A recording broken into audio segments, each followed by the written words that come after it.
Good morning guys. শ্রাবণের প্রথম সোমবার উপলক্ষে সবাইকে অনেক অনেক শুভেচ্ছা রইল। আমি অলরেডি পুজো দিয়ে এসে রান্না বসিয়ে দিয়েছি। একপাশে ডাল আমার অলরেডি সিদ্ধ হয়ে চলেছে। আজ আমি রান্না করবো খেসারি ডাল। জীবনে প্রথমবার রান্না করতে চলেছি এই ডালটা। কেমন টেস্ট হয় সেটাও আমি জানি না, তো শাশুড়ি মা যেমনভাবে বললো আমি ওভাবেই ফলো করে রান্নাটা করে নেব। তো এখানে কিছু জিনিস ফোড়ন দিয়ে ডালটা সম্বাদ দিয়ে দিলাম।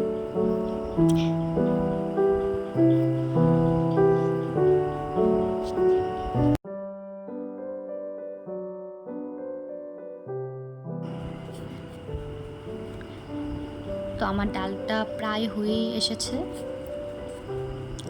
এবার ডালটাকে হালকা একটু নাড়াচাড়া করে ঢেলে নেব।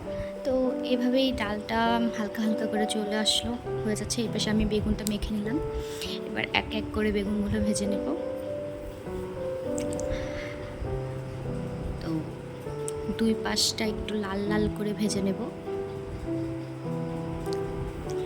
অলমোস্ট ডান, তুলে নেব এবার বেগুন ভাজাগুলো। এখানে আমার শাশুড়ি মা রান্না করছে কাঁঠালের বিচি দিয়ে কচুরলতি। সেটার জন্য এখানে হালকা একটু জিরা ফোড়ন দিল, দিয়ে শুকনো লঙ্কাটা ছিঁড়ে দিয়ে এবার কাঁঠালের বিচিগুলো আগে দিল, দিয়ে এখানে কচুরলতিগুলো দিয়ে দিবে। এখানে কালার আসার জন্য আবারও একটু হলুদ দিয়ে দিল, দিয়ে কচুরলতিগুলো দিয়ে নাড়াচাড়া করে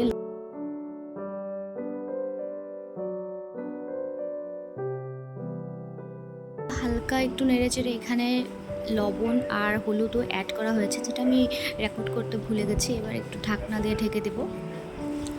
ঢাকনা খুলে অলমোস্ট হয়েই চলেছে। এবার একটু হালকা করে আবার নাড়াচাড়া করে নেব। যেহেতু নিরামিষ তো এইভাবে ওঠানো হলো।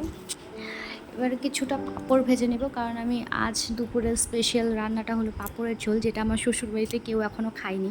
তো আমি ফার্স্ট বানাবো। মা বলতেছিল যে কেমন হবে খেতে, আমি কখনো খাইনি, এটা কেমন করে বানাও। তো পাঁপড়গুলোকে এক এক করে আমি ভেজে তুলব প্রথমত।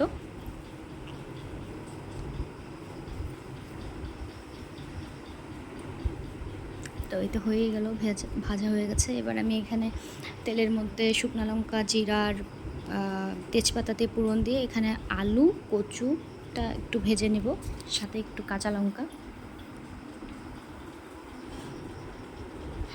এখানে লবণ আর হালকা একটু হলুদ দিব কালার আসার জন্য। ঢেকে দেব যাতে ময়েস্ট হয়ে যায়। এবার খুলে একটু আবার একটু হালকা করে নাড়াচাড়া করে দেখব যে জিনিসটা সিদ্ধ হয়েছে কিনা। এবার আমি বাটিতে মশলা দেবো, যেটা জিরার গুঁড়ো, ধনের গুঁড়ো, লঙ্কার গুঁড়ো, হলুদের গুঁড়ো, এগুলো সব মিক্স করে হালকা একটু এখানে জল দেব। জল দিয়ে মিক্স করে নেব। অনেকেই আছে যারা শুকনো মশলাগুলো ডাইরেক্টলি দিয়ে দেয়, তো আমি মনে করি এটাই বেটার হয়, জল দিয়ে একটু মিক্স করে দিলে তো জিনিসটাও কষানো কষানো হয়ে যায়।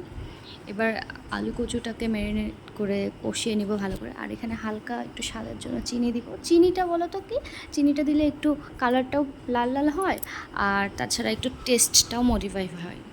এবার হয়ে গেছে। আমি এখানে হালকা একটু চালের গুঁড়ো দিয়ে দেবো ঝোলটা ঘন হওয়ার জন্য। আর আগের থেকে যেগুলো আমি পাঁপড়গুলো ভেজে রেখেছিলাম সেগুলোকে টুকরো টুকরো করে রেখেছি, ওটা দিয়ে দিলাম। ঝোলটা যখন ফুটে আসবে তখন পাঁপড়গুলো দিয়ে আর একটু নাড়াচাড়া করবেন।